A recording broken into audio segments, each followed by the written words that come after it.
Hi, I hope that you have a wonderful day.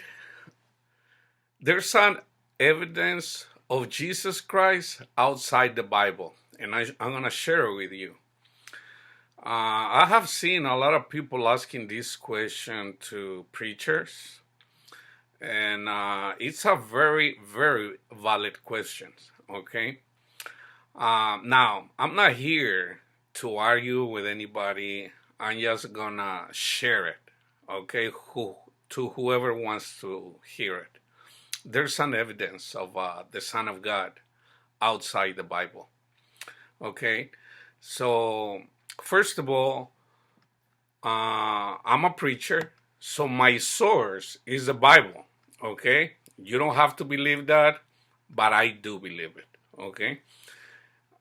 So I believe that Jesus is the Son of God, okay? That he died on the cross for our sins and that he rose on the third day, okay?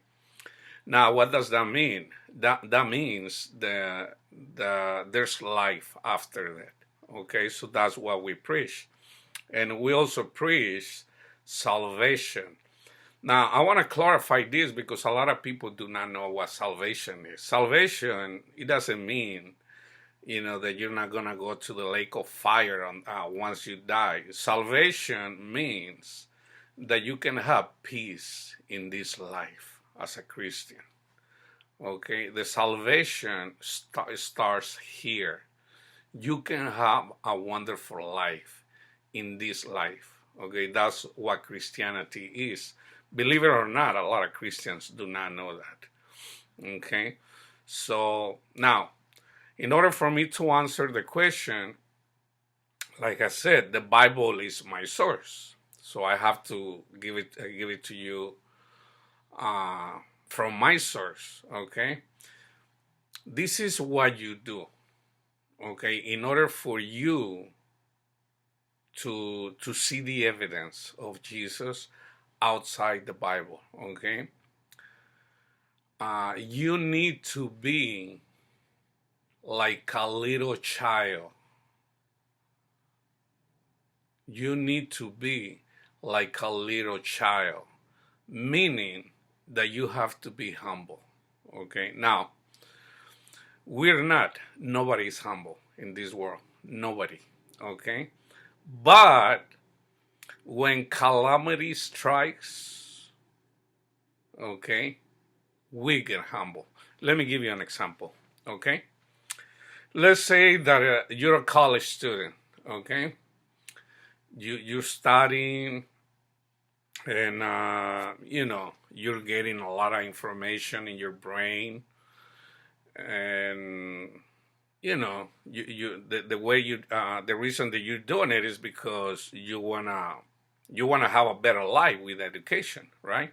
That way you can have a better job and make more money and whatever. Okay, that's in general. If that's not your case, it doesn't matter. Okay, now I'm telling you that nobody is humble, but sometimes in life, or at least once in our lifetime, we get humble. Okay, so you're studying or you're doing your thing, and what happens is, let's say that your mom, your brother, your wife, your husband, your son, your daughter. I'm gonna go to an extreme. Dies. Okay. At that time, when someone that is very, very close to us die, or let's say is sick, let's say he or she gets cancer or AIDS, a terminal disease, then we get humble. Okay, it's not an easy thing to deal with. This is either believers or non-believers. That's hard for anybody. Okay, um, that's a good time. That's a very good time for unbelievers to ask Jesus to reveal himself. So this is what you do. Okay, so you don't believe in God, you don't believe in, in fantasies, however you want to call them. But when those things happen, and it's gonna happen, you know, it could be a divorce, something really painful, okay? That's how we get humble. Then, I mean, you don't believe in God, right? Then you don't tell anybody. But let's say that you're in your house, you go to your room. It's a very good time to ask God, that the one that you don't believe.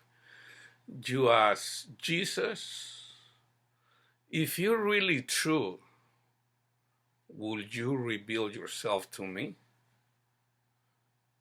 That's all you have to say.